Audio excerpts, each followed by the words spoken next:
Keeping it moving. 12. All this effort they put into the manufacture of false gods is for one purpose only: to hide the identity of their true God. But a black person is their maker. He holds their destiny in his hands. They cannot have everlasting life unless they recognize and accept their maker. This is not egotistical on Yahweh's part. Yahweh is their maker. He led the 60,000 Elohim. His name was Yaqub at the time, but now it's Yahweh. It's simply because for them to have everlasting life, they must exist within his everlasting mind. For them to reject him is like a fish rejecting water. How else can it live? You cannot reject Yahweh, non-blacks. Yahweh is just another black man to us black people. He's a brother to us. We have our own minds. We have our own higher selves. Non-blacks can only exist in their creator's mind. He is their creator. Number 13. But they cannot accept him as long as they have egos, because an ego is the crust formed when they reject him who made them. This crust, depending on how thick it is and how much they identify with it, will blind some of them permanently, such that they will even choose to cease to exist rather than shed it.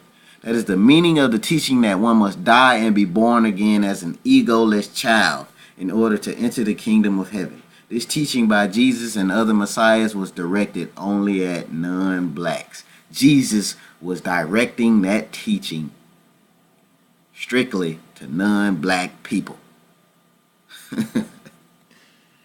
The crust, what do I equate that to when I hear the word crust? It kind of sounds like when people talk about decalcifying your pineal gland, how it's all crusted over, and the healing of it would constitute finding a way to get rid of that mucus and that crust that's plaguing that area, to clear that area out so that it can function properly. And it's pretty much reads the same kind of way. If it's crusted over and it's so thick, then you won't be able to get the knowledge of self that you're looking for. You won't be able to get to that permanent space set up for you called heaven. I'm going to get into that later. Number 14. Being what they are, ruled by their egos, they perverted the teaching and deflected it away from themselves, perverted the teachings of Jesus and the other messiahs. This is a sad lie for black people to believe. Black people by nature do not develop egos, that by nature, but they can get a false ego by imitation. They imitate the egocentricity of the non-blacks, especially in the West or so-called developed countries. So many have this imitation ego that they flaunt around as if it's their true self. Non-blacks are always clamoring for more material things to satisfy their greed. True. Some black people see this behavior and envy it. True. Causing many to behave in ways that make it seem like they have real egos, but such is not the case. As with every form of evil, they learn it from non-blacks. And I know some people out there just don't want to accept that. Like, that's the hardest thing on this whole chapter for them to stomach. But I'm going to read it again. Such is not the case. As with every form of evil, they learn it from non-blacks. Non-blacks are the manifestation of evil through the recessive gene. We remove the dominant gene and allow the recessive gene to take over, and it manifested in the physical form of non-blacks. The dominant gene, is the seed of morality. It is what kept everything in harmony, in peace. We got rid of that and spawned these new people. There was no such thing as evil until we got rid of that gene.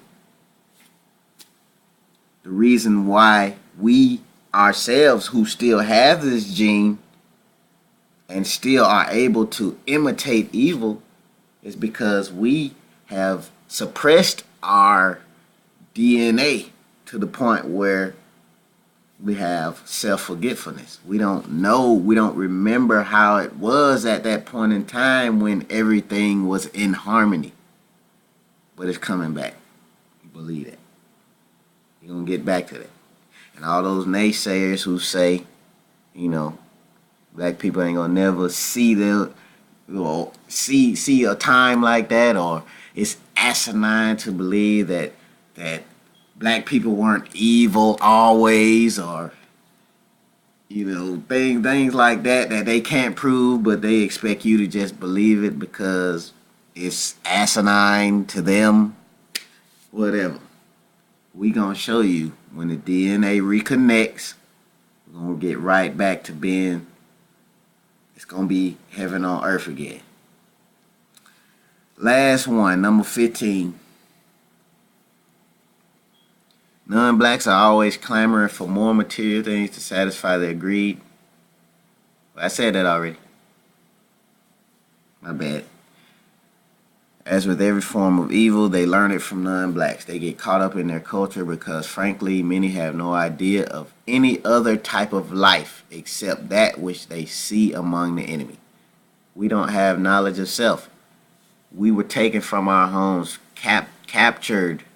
They beat our heritage out of us. They beat our history out of us. They beat our language out of us. Raped, pillaged, everything. We had no identity. But we still got the gene, though. So you still good. The truth remains, though, that egocentricity is not a part of our nature. And nature always cleans itself out. Mother Nature. So there's no way around it, black person. You will return to greatness. And you will be recognized by all of your creations. Or else, revelation. Peace.